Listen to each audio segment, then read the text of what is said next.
Hello and welcome. My name is Sujit and you're watching Sujit Talks on YouTube. If you haven't subscribed yet, please subscribe and click on that bell icon to get notified. There are more videos to come, and this video is one of those about ACS Skills Assessment. This video is brought to you by Pristine Australia Migration, who is specialized in ACS Skills Assessment and the registered migration agent.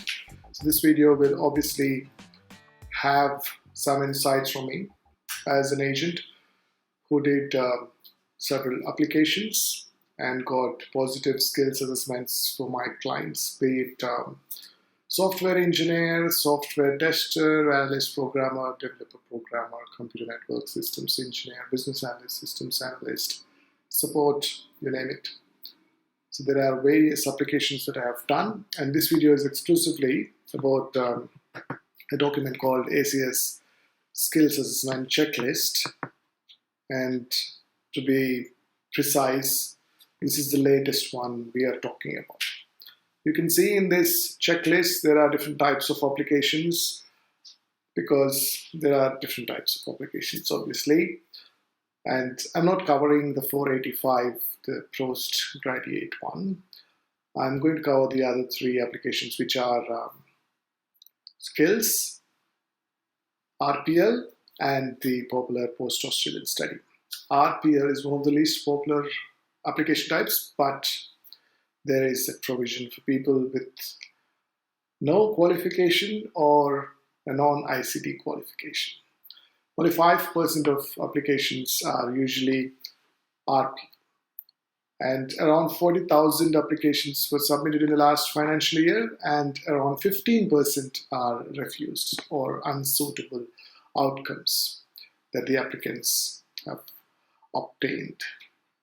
Now, the reasons could be various, could be insufficient payment evidence, unverifiable experience, and insufficient documentation, and sometimes the application is just not decision ready. Now, I have personally dealt with cases with insufficient payment evidence and turned it around.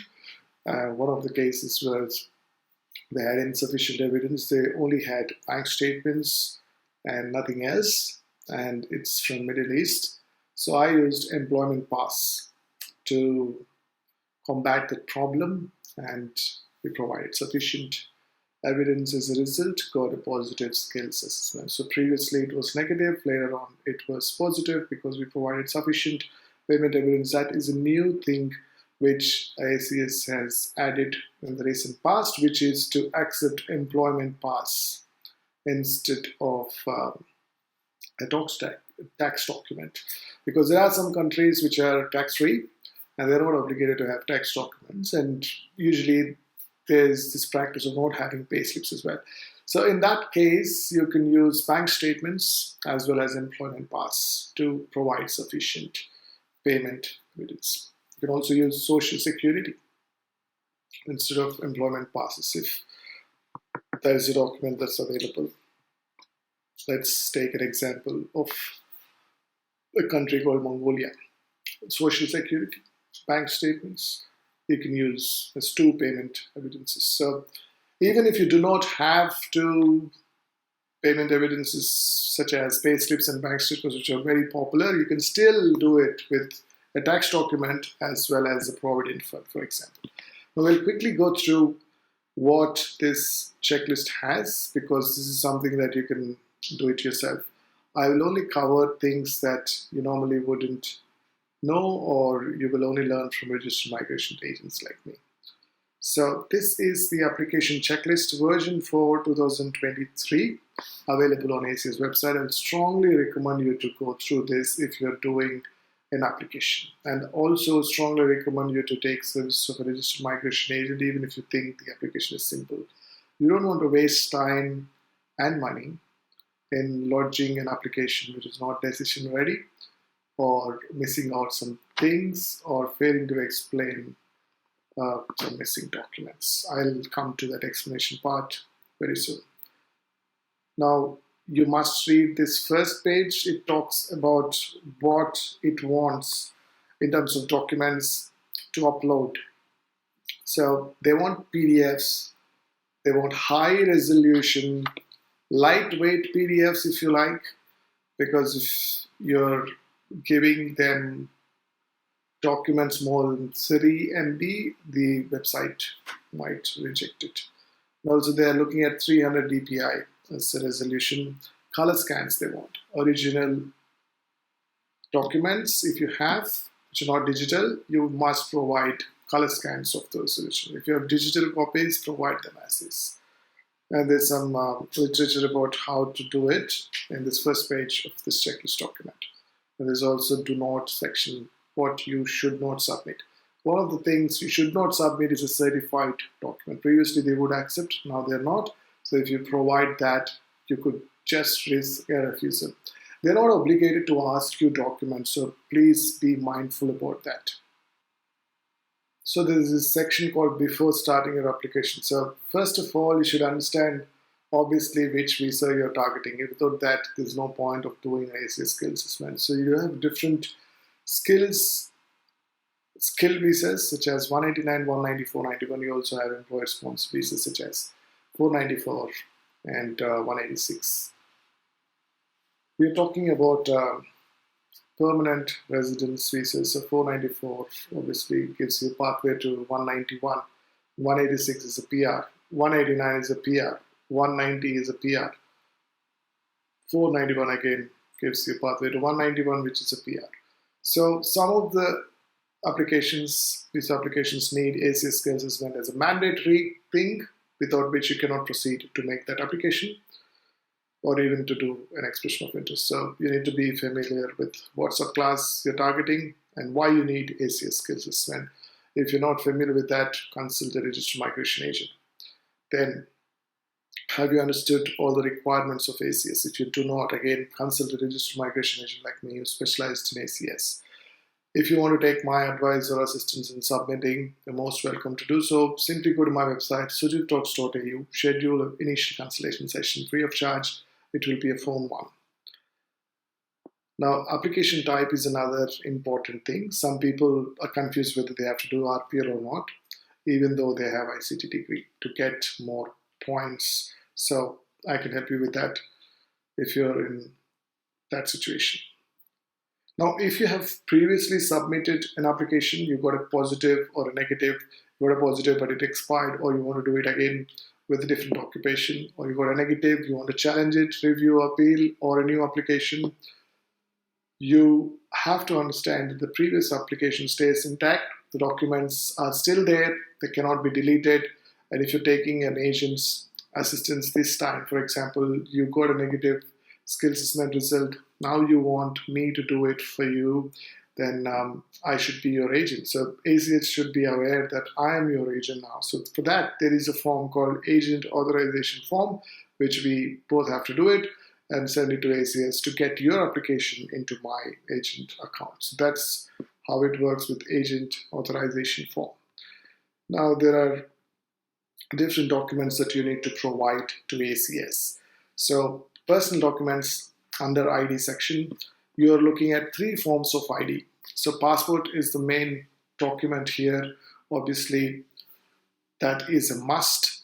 Now, in passport, you only have to do first page. You do not have to give your father, mother, brother details and the various countries that you have visited or traveled to or worked. So don't need to provide those visa stamps pages, just the first page. And they need 2 more IDs, and one of them should be a photo ID. So you could simply give an Aadhaar card if you're in India. PAN card, driving license of Australia is also accepted. Of India is also accepted if you're from India. Now understand that 60% applications, 67% of applications are coming from India, which means the ACS has very good knowledge about the IDs in India. So give them the documents that they need. And one of the documents, IDs, it doesn't have to be a photo ID. You can give a birth certificate, for example. And if you're in Australia, you can give the document to prove your current visa. It's also used as an ID. On top of that, you should provide them a resume. This resume usually captures your details, employment, qualification. There's nothing more than that. You don't have to give a lot of details in a resume. My client suggests use one-page resume. Just talk about qualifications and work experience. That's it. There's nothing else that you need to add. It could be simply a one-page document mentioning your company name, position title. If you have multiple position titles, please mention them and the tenure. Now, if you have worked in different countries for the same company, as long as they're all outside Australia, you can put them as one employment episode in the application. But if they are inside and outside Australia, they have to be separated. So when you do the application, it clearly asks you outside Australia or inside Australia when you're looking at employment episodes. It doesn't ask you which country you worked for it. It's only asking you whether in Australia or outside Australia. Likewise, in resume, if it is outside Australia, mention all of them in one place, and if it's inside Australia, you can mention them in one place as well. Now, the other documents, you're looking at evidence of name change. For example, your name has changed after wedding, or there's a different name in some qualification or a different identity document. You need to provide explanation. You could do it in an affidavit or a statutory declaration or simply a Word document sometimes. So it depends on the seriousness of the matter and the explanation that you are providing to ACS. You could also explain about insufficient documents or missing payment evidence or something else which will help ACS to verify your employment claims. That is also called a submission or an explanation letter, which you can keep under the personal document section or the ID section along with the resume. So resume and explanation, if applicable, you should provide that under ID or personal detail section, as well as the agent authorization form again, if it's applicable. Not everyone has to do these two, explanation and agent authorization, but resume, everyone must provide a resume to make it a complete and decision-ready application. Now, there are different application types. I'm not covering the temporary graduate stream. I'm more interested in ACS Skills Assessment for Australian PR types. So we are looking at post-Australian study, skills, and RPL in this video.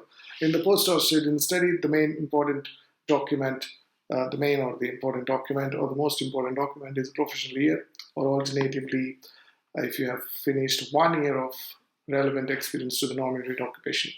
Remember, in post-Australian study documents, you're looking at qualifications documents mainly, and for that you need to provide them the Australian completion letter and the completion letter of your course, obviously, and the transcript.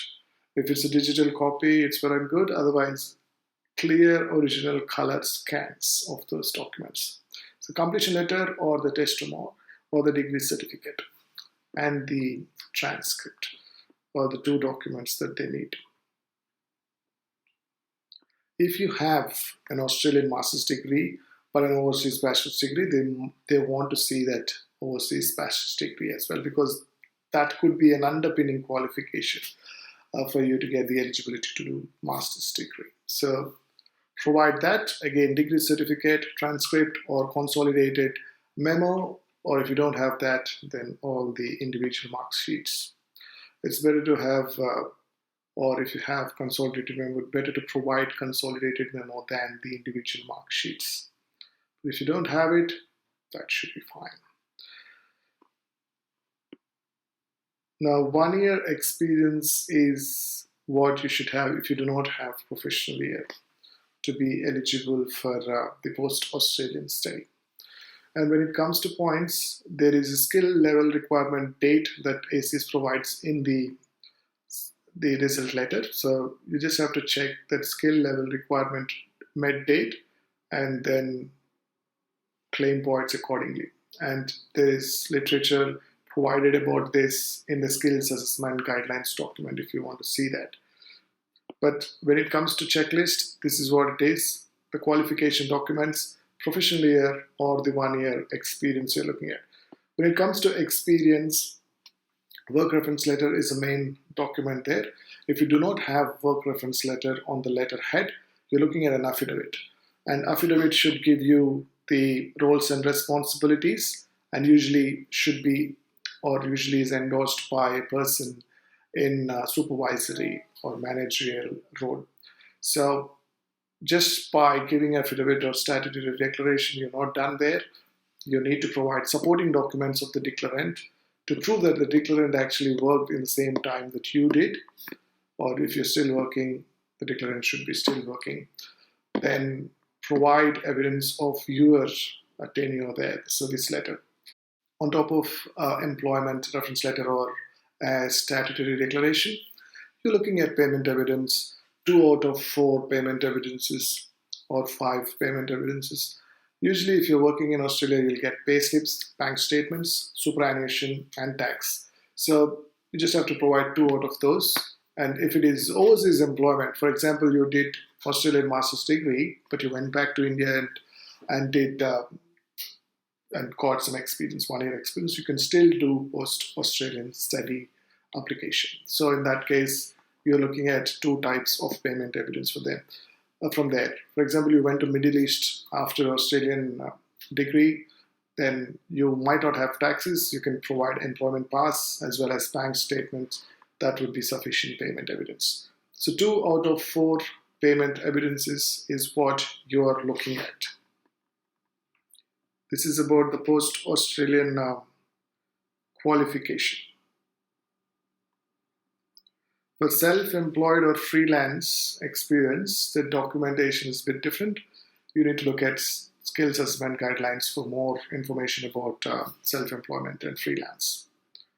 The next application type is skills. So this is usually for those who have overseas bachelor's degree and come here on deputation, or have migrated to Australia and got a job on a temporary visa.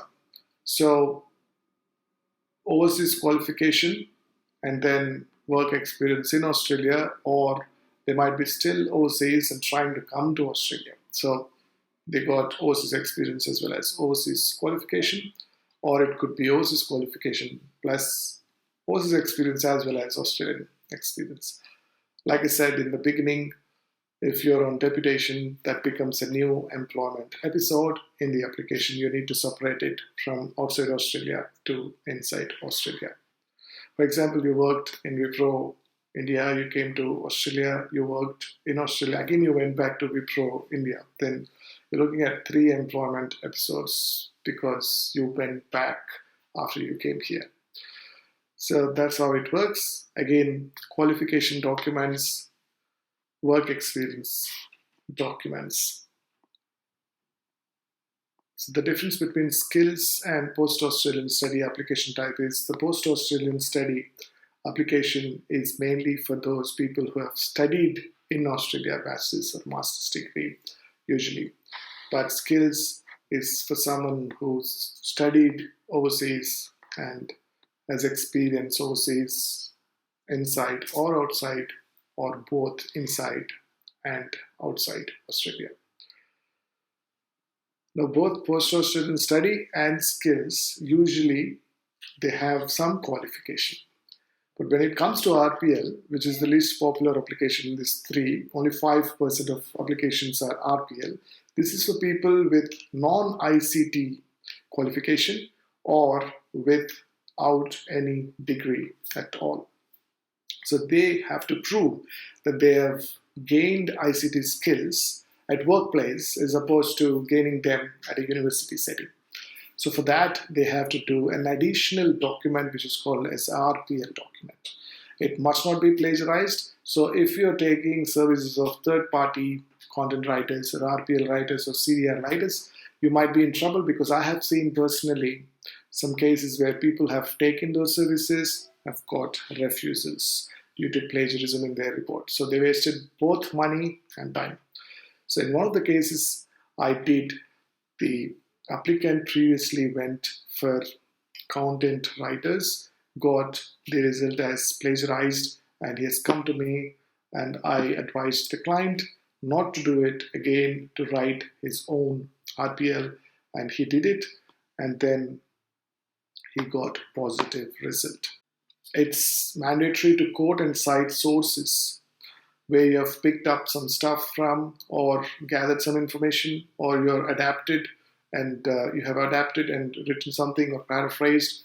So you must quote and cite all those sources to be safe from getting a refusal just because the RPL is plagiarized. So if you have genuine experience of 15 years, for example, both inside and outside Australia, you've got all the documents, payment evidence, work reference letters, IDs, qualifications, but your RPL is plagiarized, then you will get a negative outcome. So do not do that. On top of that, RPL is pretty much similar to skills, where you have, again, IDs, qualifications, and work experience documents. There's only additional section which is called RPL, and you can also do without qualifications. So qualification is not mandatory in RPL applications, but qualification is mandatory in the other two applications, post-Australian study as well as skills. Now, these are things that are mentioned in the checklist. So like I mentioned about explanation submission, it could be for name inconsistencies, it could be for insufficient payment evidence. For example, I've mentioned that case where I've got a positive result for a client who got negative before due to insufficient payment evidence. So in the next application, I made it very clear to ACS in terms of some documentation and explaining in some documentation that we are using employment pass instead of tax documents. So explicitly, it doesn't have to be a separate document in explaining things and putting it as a submission or an explanation later. Sometimes you can use the existing documents, and by referencing one document to the other or making it very clear to ACS, asking your employer to explain a few things in their reference letters, it becomes another explanation letter or a submission, while you're not actually using an additional document as a submission letter, if that makes it clear. Now, you can also use it for verifiable versus unverifiable experience. I had dealt with a case where this client of mine previously got assist negative, and that was due to unverifiable experience. And we have worked around the documentation and provided more evidence, made it verifiable so that ACS can verify the employment claims. That brings an end to this video. You've been watching Sujit Talks on YouTube. Subscribe to Sujit Talks on YouTube. Click on the bell icon to get notified.